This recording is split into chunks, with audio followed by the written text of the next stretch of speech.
Hello, everybody. Welcome to today's episode of Blue Collar Leadership Live.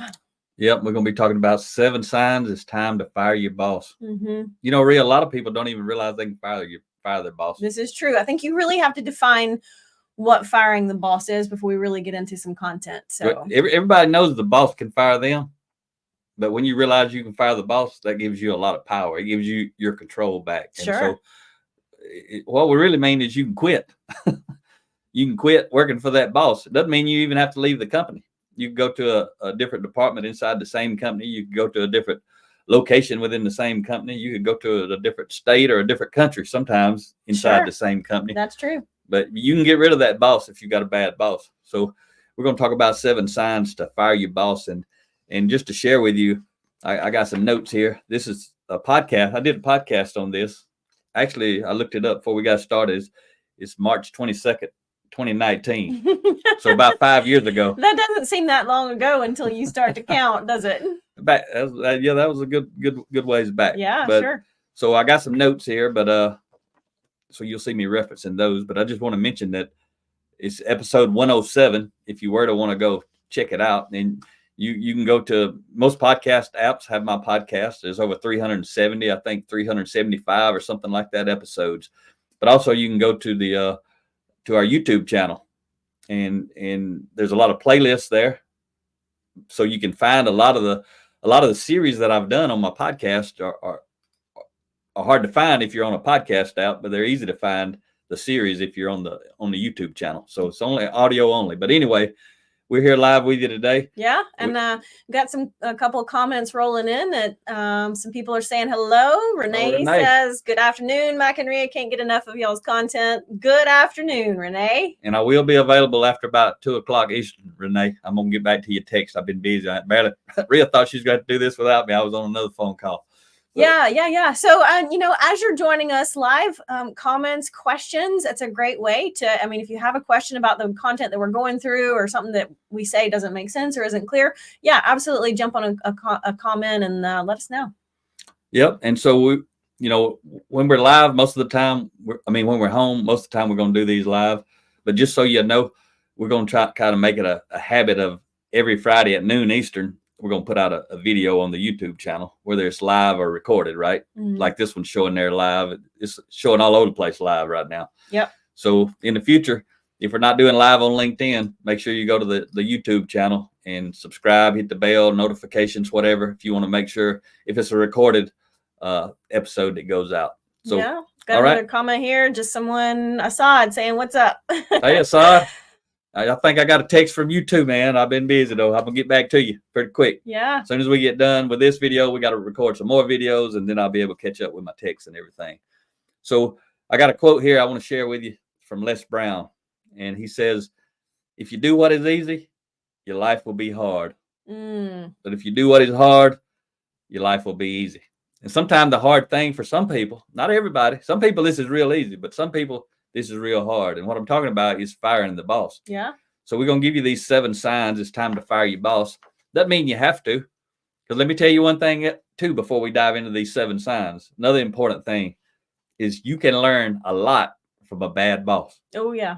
Some of the best leadership lessons, I think, come from a poor example, and we learn what not to do. Exactly. We learn what not to do, and we learn how not to be. Mm-hmm.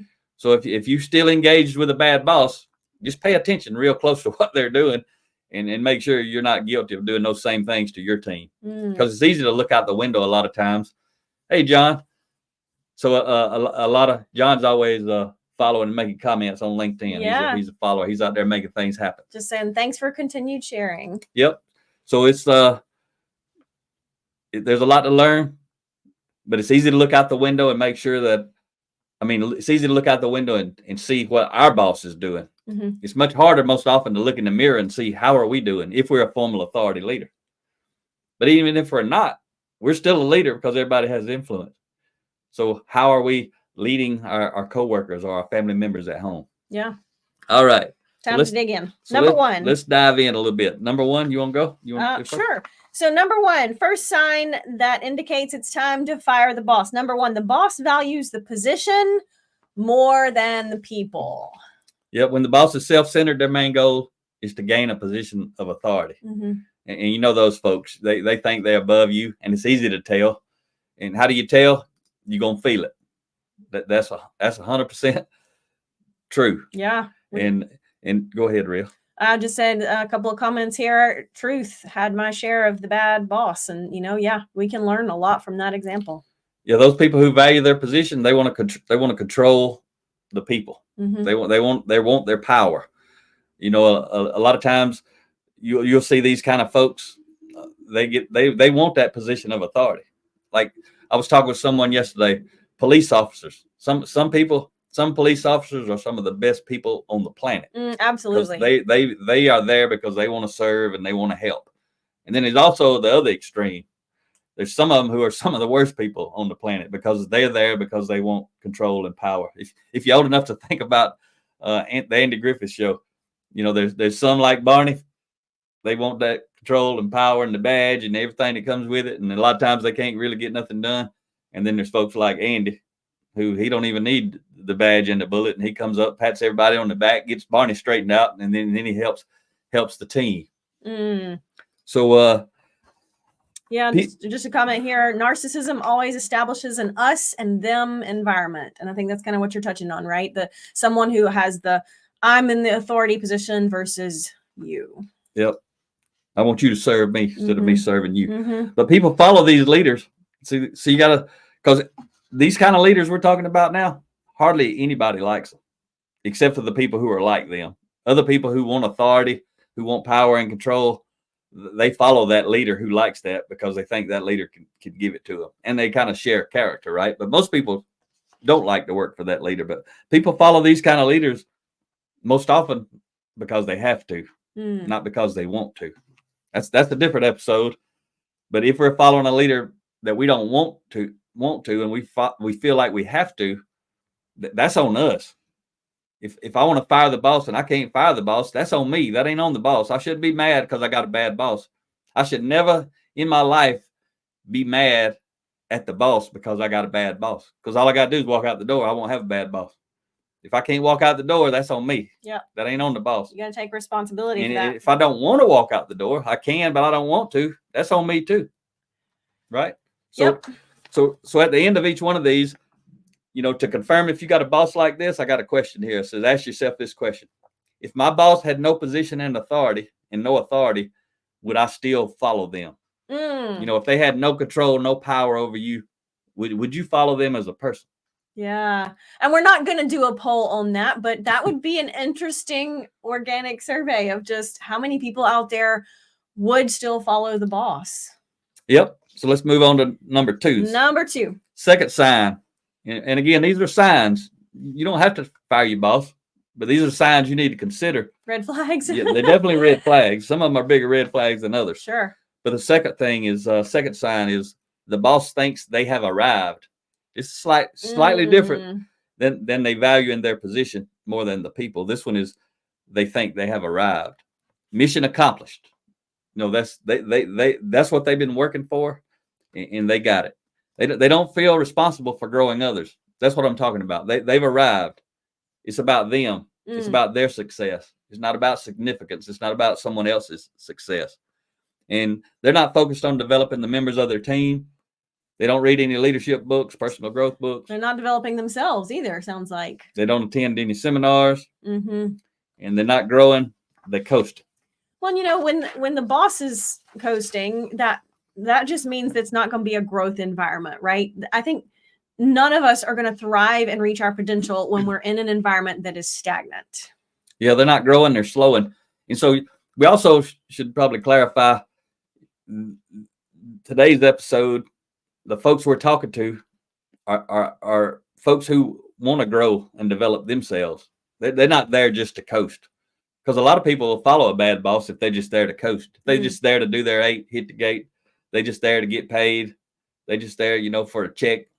They don't make checks anymore, do they, Real? It's all electronic payment. You know what I'm talking about. I do. We just got a comment coming in. Someone said, John says, nice analogy using the characters of the Andy Griffith Show. Yeah, John, we speak all over the country, and I always talk about the Andy Griffith Show. I could teach an 8-hour lesson on every single Andy Griffith show that's ever been made. I don't know if they intended it to be a leadership show, but what they did, though, was they intended to demonstrate character. I think so. And everything that we teach is based in character. Everything's about character. When you're talking about high impact people, high impact individuals, team players, high impact leaders, it's all about character. Sure. We say character development equals leadership development. That's why I think that show is a leadership show. Yep. Because it's all about demonstrating character. Mm-hmm. And they got some examples of bad character on there too. So if you're young enough, you haven't ever seen the Andy Griffith Show, and you want to learn some leadership, and it's kind of humorous, get on YouTube and check out the Andy Griffith Show. Yeah. Number 3. Wait, I got to ask that question at the end. Okay. So relative to number 2, to confirm if your boss is like this, ask yourself this question. Is my boss intentionally developing me and encouraging me to go to the next level?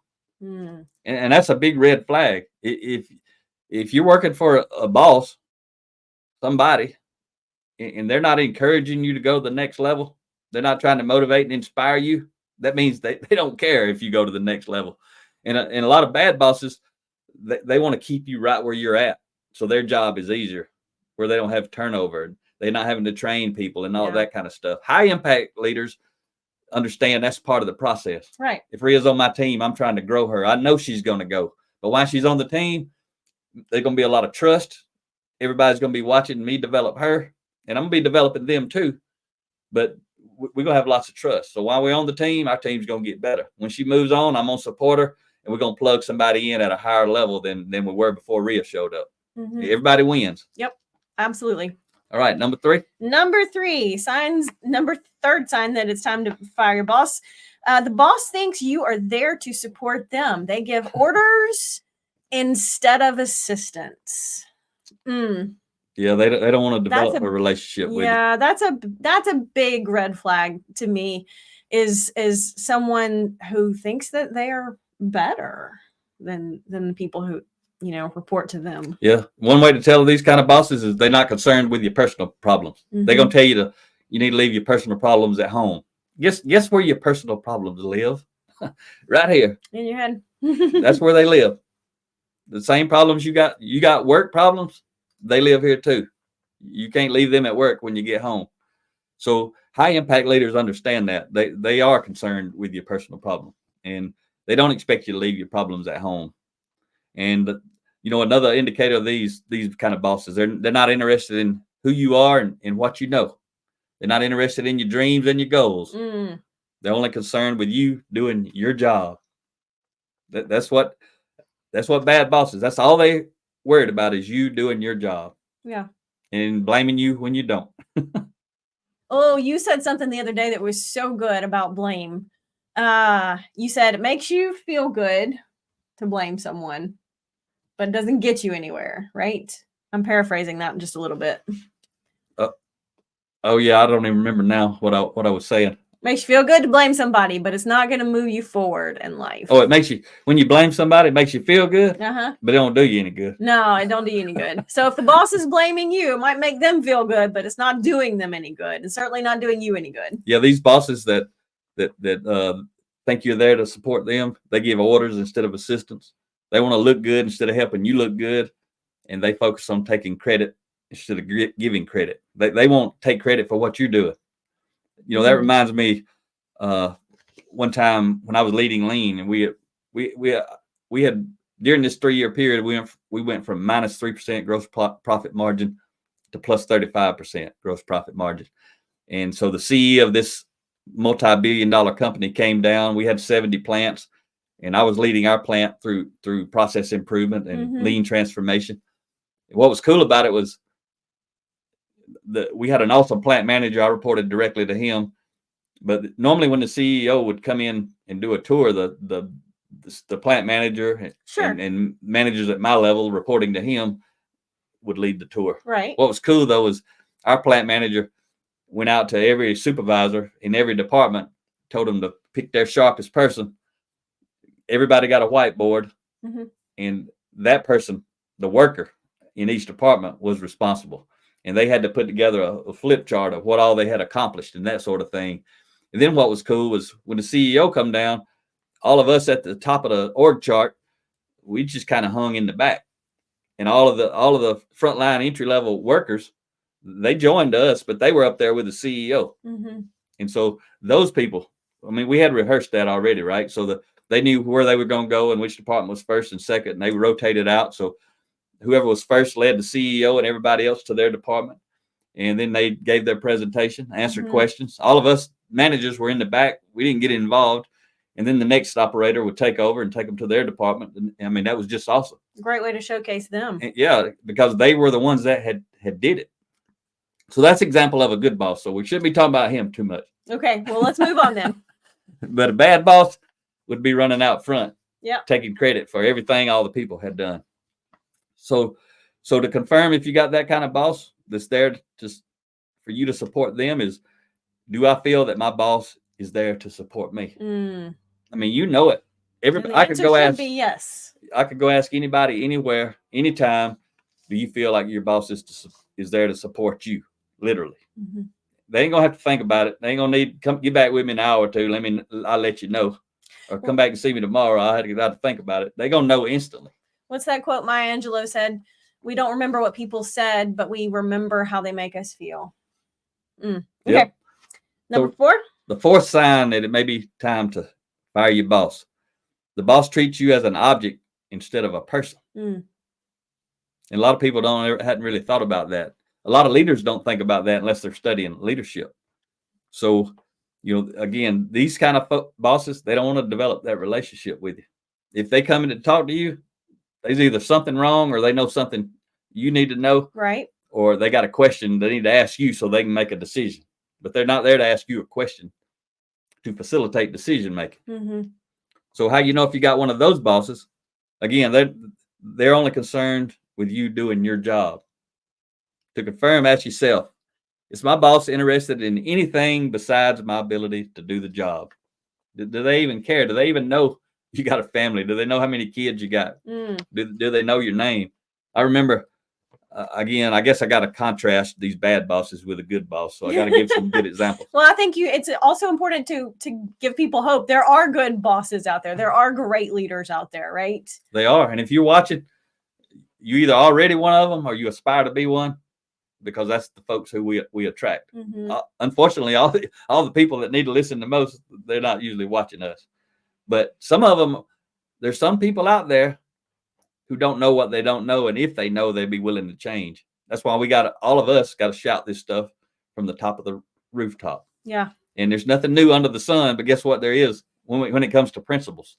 Guess what there is new under the sun? There's new people born every day and they're growing up. So as we get older, we got to keep teaching and sharing what we know with the younger generation. Yeah. You can't just think everything's already been shared. So a good comment here from John, the story about your frontline employees giving the presentation is an example, or reminds him of Commander Mike Abrashoff's book, It's Your Ship, right? And to your point, there are new people coming into the workspace every day. And so that's why it's so important for us to read and grow and be learning and then teaching.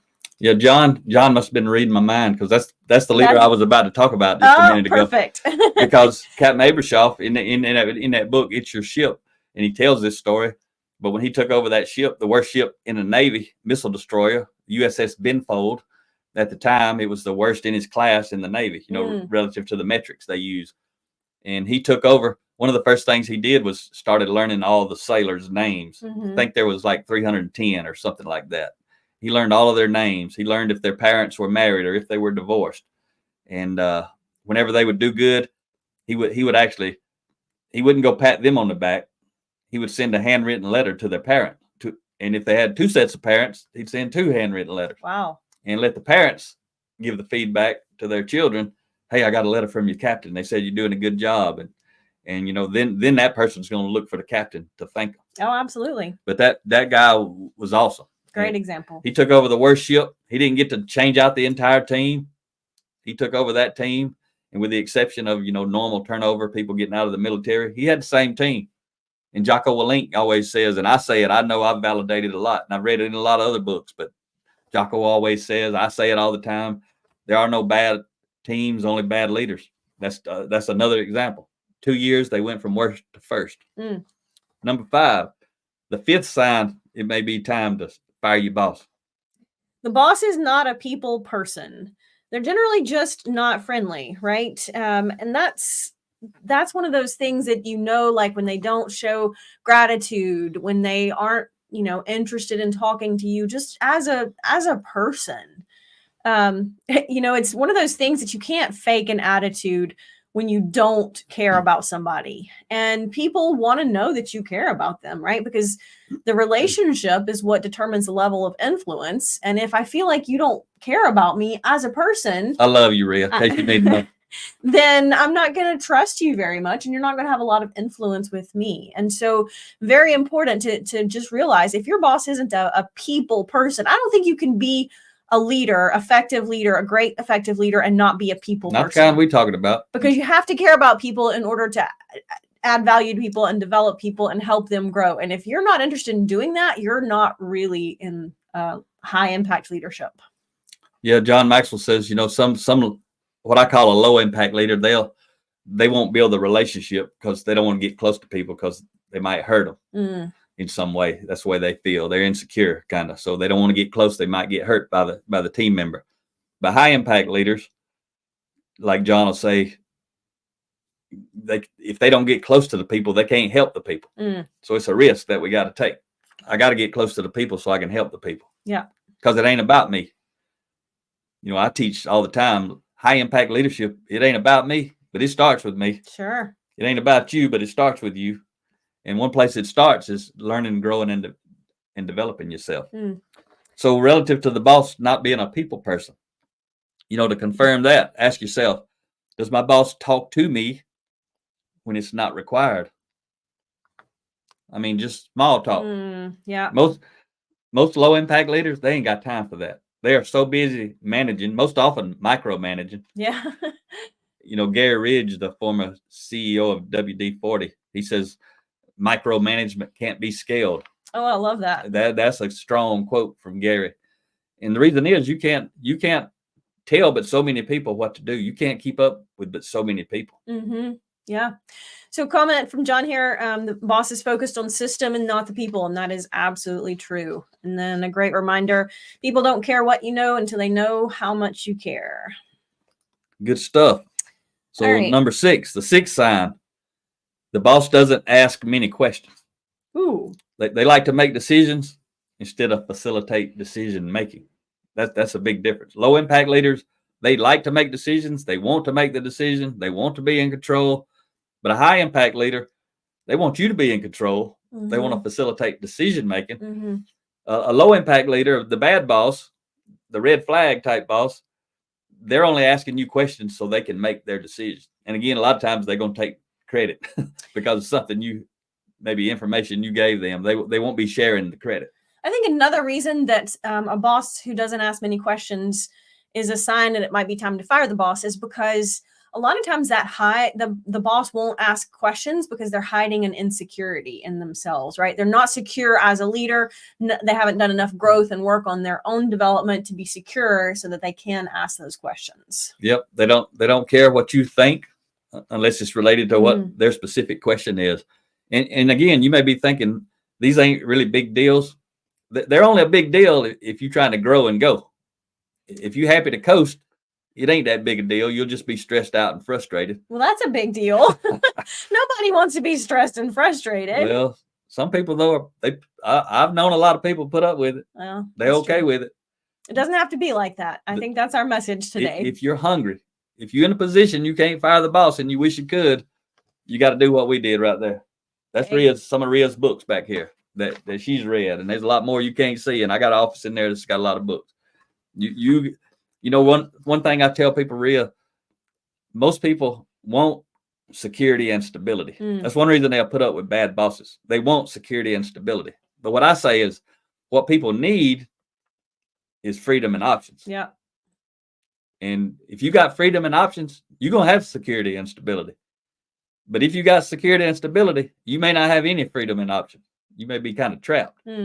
If you will grow and develop yourself, whatever that means for you, I'm telling you, if you create a life with freedom and options, one thing you may have to do is get out of a lot of debt. A lot of people get into debt, That's true. and then they have to focus on security and stability, so they don't have freedom and options. But if you want your life to be good, you need to set up your life where you got freedom and options. So the boss doesn't ask many questions. That was number 6. To confirm, ask yourself this: if you got one of those kind of bosses, does my boss regularly ask my opinion and encourage my feedback? Especially they encourage the feedback part, but just asking your opinion in general, not when they need to facilitate or when they need to make a decision, but just in general. Are they asking your opinion? Because they just care what you think about anything in general. High impact leaders are asking others' opinions. They actually say, hey, if you got something I need to know, you find me and tell me. Right? If you see me walking down the aisle and you got some information you want to share, come share it with me. We went with a CEO of a $1 billion company. He took us on tour of his facility. Had about 1,800 people working there, and he couldn't hardly give us a tour because everybody was stopping him to talk to him. Yeah, that's a great sign. But they knew him like a friend. I mean, somebody else had to really give us the tour because he was trailing behind talking to all the people, which was phenomenal. Yeah, it told me a lot about him. I like when that happens. I didn't see that as any disrespect for us. He didn't have to be there for us. Somebody was showing us around. That's all we had to do anyway, walk around and look, see what was going on. That's what I wanted to see going on right there. How are these leaders interacting with the people? Yeah. And that was pretty powerful. He wasn't a bad boss. No. Number 7, the boss makes you feel bad. They don't care how they make you feel. They can be rude. They can interrupt you. They don't really care if they make you feel good as a person, if they make you feel respected, if they make you feel valued. Yep. They're short with you. They're too busy to show any interest in you, again, as a person. They seldom speak unless there's a problem or they need to give direction, which I touched on a little bit. Yeah. And we may not remember what they last said, like you said earlier, but they always remember. We remember what they last did. Yeah. We remember how they made us feel. So to confirm if you got this kind of boss, ask yourself, does my boss make me feel good while I'm at work? You know, a lot of hardcore, low impact leaders, they think all that's soft stuff. You know, who's going to perform best? Somebody who's frustrated, irritated, and upset, or somebody who's feeling good at work? Feeling good ain't a bad thing. Doesn't mean you're soft. It means you care about the people. Yeah, absolutely. I mean, that's a good thing, right? There again, that leadership is based on relationships. Relationships are built on trust. So those 7 questions I ask at the end of each one of those signs, if you answered yes to just one of those, no, if you answered no to just one of those questions, that's a red flag. Your boss may be holding you back. Doesn't mean you got to walk in today and quit. Right. Just a red flag. Yeah, I always recommend don't just quit a job unless you do have freedom and options. You can go walk out. You can go walk in there today and check out, and you don't have to give a notice. That ain't a good thing to do if you got high character. It's always good to give a notice. Sure. But it's always good if you don't have freedom and options. You don't need to leave a job. You need to go to a job. Right. I used to hear John Maxwell say that all the time. You don't be moving to an opportunity.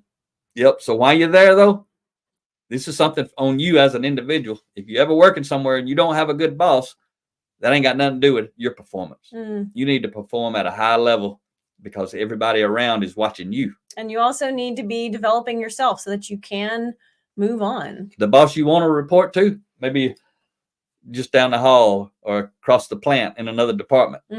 And they're watching how you interact with your current boss. Yeah. And so you may not get the opportunity to work for that good boss where you don't have to change companies. Who you are matters, and someone's always watching. Yeah, absolutely. It's good stuff. So thanks for everybody who was making comments. There was a lot of them today. Yeah, we had some good comments. Love to hear from everybody. And I would just share that if you're not familiar, Rhea and I have the new Blue Collar Leadership Academy. And you can go there and you can actually watch a 15-minute video. Our books, like the books you see up here behind us, most of them are 30 chapters. In that academy, there's 15-minute video for each chapter. So the courses we've done so far are all about 7.5 hours. Yeah. But they're really super low cost. It's a low cost because you pay one price, and it doesn't matter if you got 50 people, 500 people, 3,000 people. Up to 2,000. Yeah. So, It's just easy for a large organization to maximize that and have a great leadership development tool, but it's also easy for a smaller organization. Yep. And when I say one price, it's not one price per person. It's one price and everybody can go through it for that same price. It's a really good deal. Yeah. But we're sharing with you now because you can go watch a 15-minute video. You can download a handout with some fill in the blanks and get a lesson on responsibility, on leading yourself well. Yeah. Is that it for today, I Rick? think that's it for today. Thanks everyone for tuning in. We so appreciate that. Hopefully you got some good value out of today. And I'm gonna have to go back and read all them comments John left. That's a bunch of comments. He probably teach me something in there. I'm sure it will. All right. And talk to you next time.